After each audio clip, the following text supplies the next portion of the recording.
आशा का परिवार बहुत गरीब था, पर फिर भी आशा अपने बहू बेटे और 8 साल की पोती नेहा के साथ बहुत खुश थी। ऐसे ही एक दिन आशा की बहू अर्चना चाय और ऑमलेट बनाती है। अरे वाह, खुशबू तो बहुत अच्छी आ रही है। लगता है तुम्हारे सारे ऑमलेट तैयार हो गए हैं। हाँ जी, ऑमलेट तो तैयार हो गए हैं। सोच रही हूँ नेहा के टिफिन में भी आज यही पैक कर दूं, उसे बहुत पसंद है। बहू, अगर ऑमलेट बन गया है तो मुझे भी दे दे। और गोपाल बेटा, आज तेरे पिताजी की तबीयत ठीक नहीं है तो नेहा को तो तू ही स्कूल छोड़ दे। वैसे भी बाहर मौसम खराब हो रहा है, अगर नेहा आज थोड़ा जल्दी स्कूल चली जाएगी तो अच्छा है। ठीक है माँ, पर अर्चना तुमने इतने सारे अंडे क्यों ले लिए? हम इतने अंडों का क्या करेंगे? मैं प्रेग्नेंट हूँ ना, तो मुझे रोज दुकान पर जाकर थोड़े थोड़े अंडे लाने में दिक्कत होती है, इसलिए मैंने एक साथ अंडे की पूरी ट्रे खरीद ली। अब जब भी नेहा जिद करेगी उसे ऑमलेट बनाकर दे दिया करूंगी। पता है ना उसे मेरे हाथों के ऑमलेट कितने पसंद है। बहू, तेरे हाथों के ऑमलेट सिर्फ नेहा को ही नहीं, सबको पसंद है। गोपाल के दोस्त भी आकर तुझसे ऑमलेट बनाने की ही जिद करते हैं। अरे आप दोनों सास बहू आराम से बातें करती रहना। अर्चना, तुम पहले नेहा का टिफिन पैक करो। किसी भी मिस्त्री ने मुझे आज नहीं बुलाया, मुझे खुद जाकर काम ढूंढना होगा। इतना बोलकर गोपाल नेहा के साथ उसके स्कूल जाता है और वहां से काम की तलाश में लग जाता है। पर बारिश होने की वजह से गोपाल को कहीं काम नहीं मिलता और गोपाल बारिश में भीगते हुए घर आता है, जहां वो देखता है कि उसका मकान मालिक उसके घर में बैठा है। अरे क्यों गोपाल, घर का किराया देने का मन नहीं करता क्या? हाँ, नहीं साहब, ऐसा नहीं है। वो तो बस बारिश का मौसम है, इसलिए सही से काम नहीं मिल पा रहा। अगर काम होता तो मैं आपके पैसे भला क्यों रोकता? अच्छा, बिना पैसे के घर में ही ऑमलेट बनाए जा रहे हैं। अंडे की ट्रे तो देखो, लग रहा है दुकान खोलने का इरादा है। अरे नहीं साहब, ऐसा नहीं है। वो तो बच्ची जिद करती है ऑमलेट खाने की, और मेरी बीवी गर्भवती है तो उसे रोज दुकान पर जाने में तकलीफ होती है, इसलिए एक साथ ले आए। आप मुझे बस कुछ दिन की मोहलत दीजिए, मैं आपके सारे पैसे दे दूंगा। देखो गोपाल, तुम्हारे पास सिर्फ अब 5 दिन है। अगर तुमने इस 5 दिन में मुझे मेरे पैसे नहीं दिए तो तुम्हें ये घर खाली करना पड़ेगा, और इस बार मैं तुम्हें धमकी देकर जा रहा हूं, याद रखना। इतना बोलकर मकान मालिक वहां से चला जाता है, पर गोपाल का पूरा परिवार गहरी सोच में डूब जाता है। एक तरफ गोपाल को नौकरी नहीं मिलती और दूसरी तरफ दिन रात भारी वर्षा होती रहती है। देखते ही देखते 5 दिन बीत जाते हैं और 5वें दिन मकान मालिक अपने कुछ आदमियों के साथ गोपाल के घर आता है। हाँ भाइयों, इस घर को खाली करो, अब इस घर में नए किराएदार रहेंगे। नहीं मालिक, ऐसा मत करो। बाहर बहुत बारिश हो रही है, मैं गर्भवती हूँ, कुछ ख्याल रखो। हम इस बारिश में कहाँ जाएंगे, हमें कुछ दिन और दे दो, हम आपकी पाई पाई चुका देंगे। बेटा, मैं तेरी माँ के बराबर हूँ। देख, तेरे अंकल की तबीयत ठीक नहीं है, वह बिस्तर पर पड़े रहते हैं। हमारे लिए ना सही, उनके लिए हमें थोड़ा सा समय और दे दे। बाहर बहुत बारिश हो रही है, इस बारिश में मैं अपने परिवार के साथ कहाँ जाऊंगी? ये तो आपको पहले सोचना पड़ेगा माताजी। मैं अपना घर किसी को मुफ्त में रहने के लिए नहीं दे सकता। 4 महीने से मकान का किराया नहीं आया है और घर में अंडों की ट्रे आई जा रही है। एक काम करो, इस बारिश में अपनी बहू के साथ ऑमलेट बनाकर बेचो। बहुत स्वादिष्ट ऑमलेट बनाती है ना आपकी बहू। आपका बेटा तो कोई कमाई करने से रहा।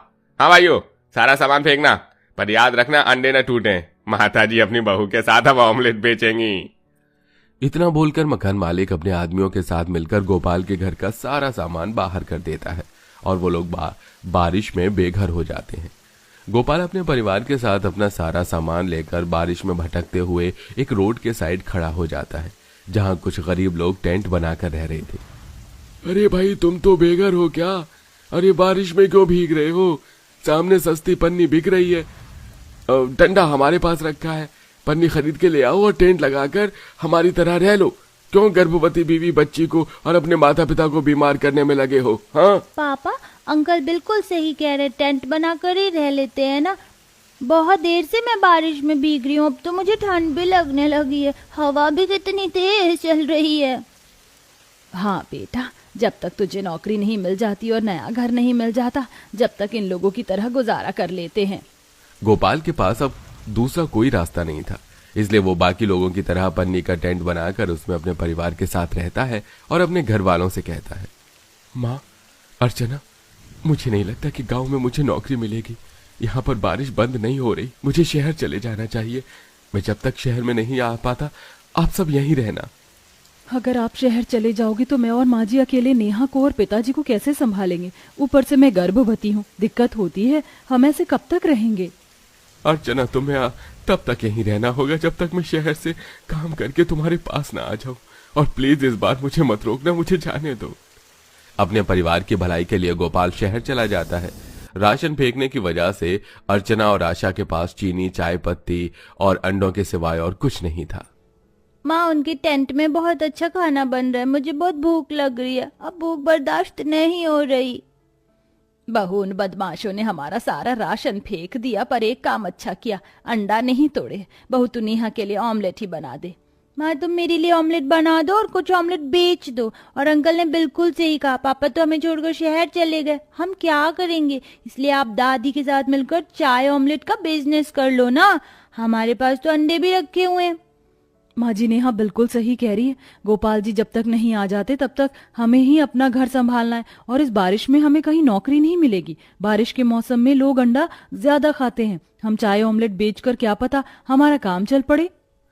अर्चना और आशा अपना घर चलाने के लिए अपने टेंट के बाहर ही एक छोटा सा टेंट लगाती हैं और जमीन पर ही चूल्हा रखकर चाय और ऑमलेट बनाकर बेचने लगती हैं। उस रोड पर अर्चना के अलावा और कोई दूसरी दुकान नहीं थी, इसलिए बारिश में भीगता हुआ हर इंसान उसकी दुकान पर आता है और उससे चाय और ऑमलेट लेता है। अरे बहन जी, वैसे तुमने सही कहा, इस रोड पर चाय ऑमलेट का दुकान खोलकर इस पूरे रोड पर कहीं पर कुछ खाने को नहीं मिलता। भाई, अब हमारा ही मुसाफिरों के लिए अच्छा हो गया। सच में बहन, तुम्हारे हाथों में तो जादू है। क्या स्वादिष्ट चाय बनाई है माँ जी आपने, और ये ऑमलेट, मजा आ गया बारिश के मौसम में इतना अच्छा चाय ऑमलेट खाकर। शुक्रिया आप दोनों का। इतना बोलकर वो औरत और आदमी वहां से चले जाते हैं। और इसी तरह 2 दिन बाद बारिश में भीगते हुए कॉलेज के कुछ बच्चे उनकी दुकान पर आते हैं। यही वो दुकान है जिसके बारे में मैं बता रहा था। देखा, ये दुकान हमारे कॉलेज से ज्यादा दूर नहीं है। मैंने तो सोच लिया है, कॉलेज की छुट्टी के होने के बाद मैं हमेशा इनके ऑमलेट खाने और चाय पीने आऊंगा। वैसे बारिश में गर्म चाय और ऑमलेट का मजा ही कुछ और है। आंटी जी, जल्दी से आप हम सबके लिए इलायची वाली चाय बना दीजिए, और दीदी आप डबल एग का ऑमलेट बनाना। अब जल्दी से आशा चाय बनाने लगती है और अर्चना ऑमलेट। देखते ही देखते उनके पास लोगों की भीड़ जमा हो जाती है। सब छाते में खड़े होकर चाय और ऑमलेट खा रहे थे। ये देखकर अर्चना अपनी बेटी को अपने पास बुलाती है। नेहा बेटा, देखो ग्राहक की भीड़ लग गई है, दादी चाय बना रही हैं और मैं ऑमलेट, इसलिए हम सही से किसी से पेमेंट नहीं ले पा रहे। तुम हमारी मदद करो और सबसे पैसे ले लो।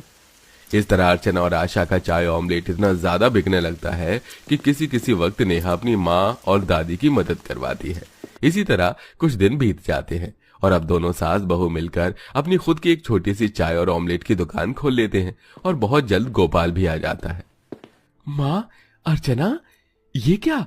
अरे, आप दोनों ने चाय ऑमलेट की दुकान कर ली? हाँ पापा, और ये आइडिया मैंने ही दिया था। और आपको पता है, माँ और दादी आपके आने का इंतजार कर रही थी, क्योंकि हमने अपने लिए एक नया घर देखा। अब आप आ गए ना, तो हम अपने नए घर जाएंगे। मेरी बेटी, मुझे तुम पर गर्व है। तुमने अपनी माँ को इतना अच्छा आइडिया दिया। अर्चना, माँ, शहर में मेरी भी बहुत अच्छी जॉब लग गई है। अगले महीने मैं वापस शहर चला जाऊंगा। अर्चना का 9वां महीना चल रहा है। अब मैं डिलीवरी के बाद ही आऊंगा। तब तक मैं और माँ मिलकर दुकान चला लेंगे, तुम आराम करना। अरे, दुकान मैं चला लूंगी, बस आप मेरे साथ रहना। और आप बिल्कुल सही कह रहे हैं, अब हमें मेहनत करने से नहीं रुकना चाहिए। चलिए, हम अपना ये टेंट का घर खाली करके अपने नए घर में चलते हैं, पर दुकान हमारी यहीं रहेगी। हमारा बच्चा हमारे नए संसार में खुश रहेगा। इस तरह अर्चना अपने पूरे परिवार के साथ अपने नए छोटे से घर में चली जाती है और अपनी दुकान वहीं रखती है। और वो सुबह 7 बजे जाकर अपनी दुकान खोलती है। और अर्चना की दुकान खुलते ही उसकी दुकान पर ग्राहकों की भीड़ लग जाती है। गोपाल भी उसके साथ रहता है और उसे आराम करवाता है। कुछ दिनों बाद अर्चना एक बेटे को जन्म देती है और अब वो अपने परिवार के साथ खुशी खुशी रहती है।